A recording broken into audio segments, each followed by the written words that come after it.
Bon, si je vous dis qu'un jeu vidéo sans prétention et qui ne soit pas un AAA peut vous procurer une expérience vidéoludique marquante.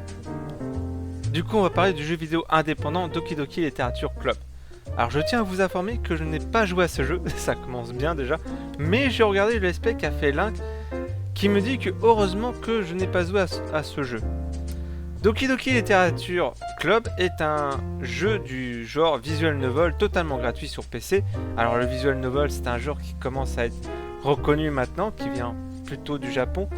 Ce genre consiste à lire des barres de texte, beaucoup de texte, accompagnés de jolis dessins, souvent avec des figures féminines avec des attributs assez montrantes, on peut dire comme ça, pour le dire assez poliment.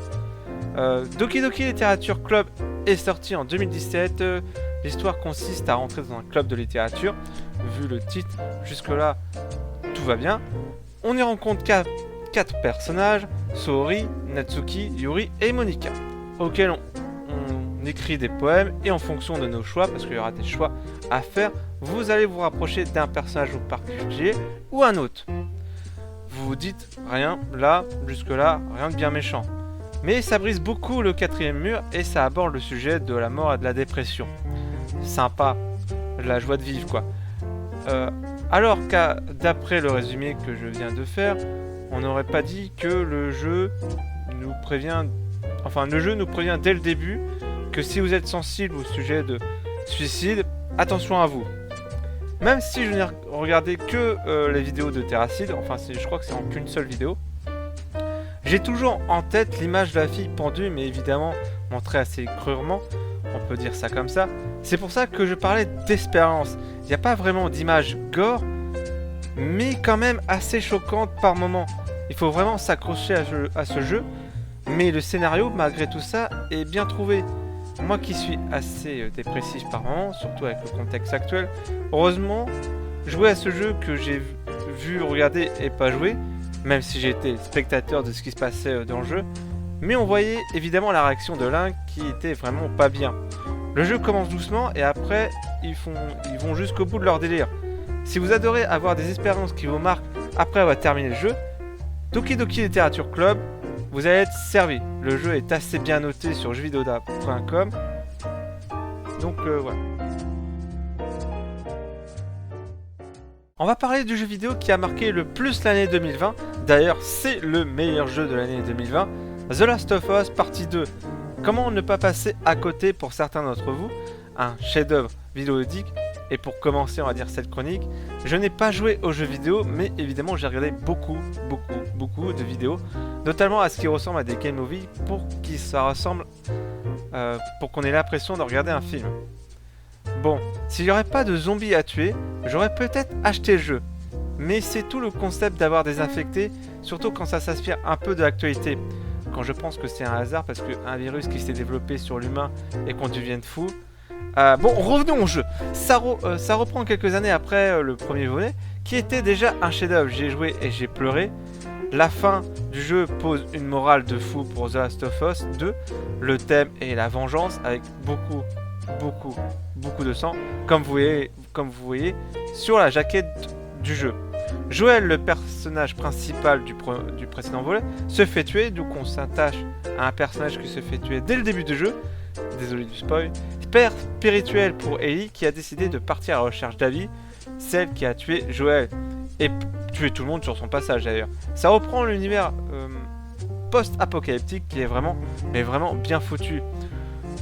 On peut tout reprocher à The Last of Us 2, mais les environnements et l'ambiance, c'est un truc de ouf. Les musiques, c'est magnifique. La thématique de vengeance est vraiment bien travaillée. Après, c'est assez violent. Les expressions de rage sur le visage d'Ellie sont vraiment bien travaillées. Je crois que j'ai dit beaucoup le mot vraiment. Regardez juste les images du jeu sur internet et vous allez être bluffé. Le jeu est disponible uniquement sur PS4, mais je pense bientôt sur PS5. Bien sûr, il y a un aspect survie. On doit affronter évidemment des infectés, car dans une ambiance de pandémie quand même, et des camps militaires, des survivants et des sectes qui se sont créés pendant l'épidémie du virus. Il faut savoir que Ellie est immunisée contre le virus, mais pas du corona apparemment.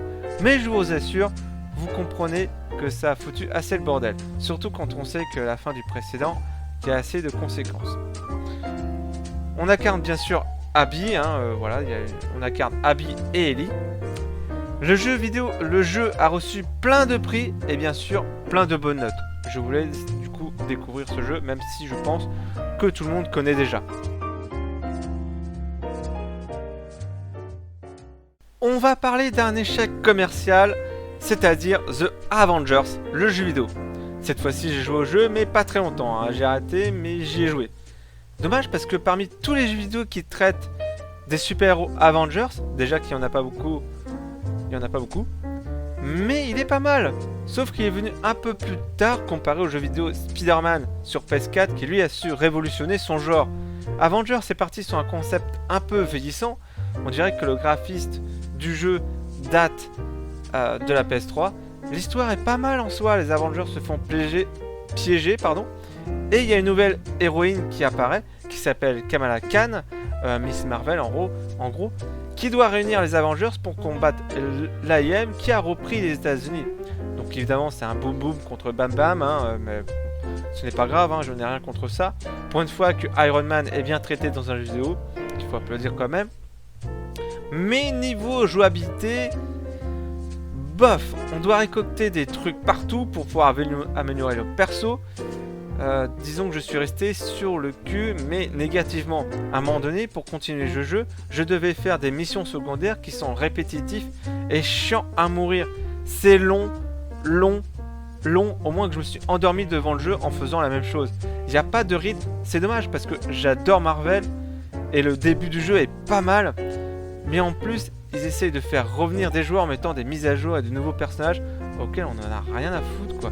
En plus de ça, il y a des bugs de partout, mais non mais franchement, c'est dommage parce que j'aurais bien aimé un bon jeu vidéo Avengers.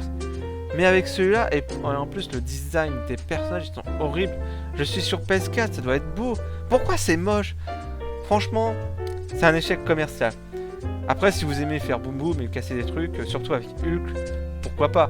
Mais j'ai joué une bonne vingtaine d'heures, mais il te demande de faire des missions chiantes pour continuer l'histoire, ça m'a saoulé. J'ai remis le CD dans un boîte, j'ai éteint ma PS4. C'est dommage, pourtant Spider-Man sur PS4 est plutôt cool. Mais bon, c'est la vie. L'histoire est pas mal, mais j'ai très vite abandonné. C'est chiant en fait. Voilà, scénario original, mais le système d'amélioration est trop poussé pour qu'on s'y intéresse. Bon, j'aurais une petite question à vous poser. Avez-vous toujours voulu être un chat? Maintenant, vous pouvez réaliser vos rêves. On va parler d'un jeu vidéo hyper indépendant et je vous avouerai très vite chiant. Cette chronique du coup sera courte, mais on va parler de Cat Simulator 2014. Pas celui que vous croyez, mais fait par un gars sur Tumblr. Je n'ai pas trouvé d'image ou pour illustrer ce podcast, donc désolé. Totalement gratuite. Remarque, je ne sais pas si on donnerait de l'argent pour jouer à ce jeu. Le but, sur un décor en 2D, on peut modifier le décor en fond, attraper un pointeur laser tel un chat avec une patte de chat. Voilà.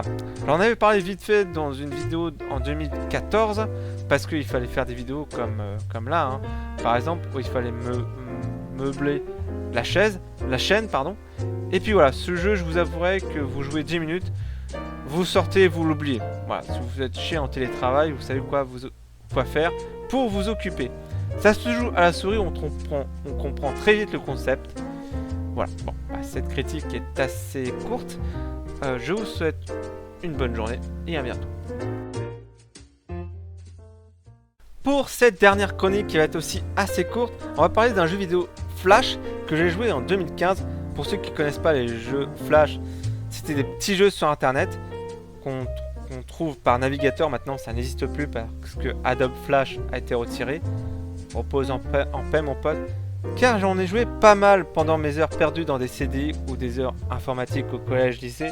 Il y avait souvent des petits jeux d'habillage, donc un qui s'appelle Bonnie à la plage. On devait tout simplement choisir le maillot de bain de Bonnie sur fond d'une image de plage très colorée pour nous mettre plein les yeux, et le but était de tout simplement changer les couleurs du maillot de bain de Bonnie qui était à la plage. Vous pouvez mettre des accessoires tels des buées ou des ballons pour nous rappeler l'été, accompagné des sables et de parasols sur fond de musique. Non, il n'y avait pas de musique. Je vous invite à voir la vidéo que j'ai faite en 2015 qui est disponible sur la chaîne YouTube et vous allez avoir une belle surprise. Voilà. Merci d'avoir regardé cette vidéo jusqu'au bout et on se dit à bientôt pour une prochaine vidéo. Bye bye.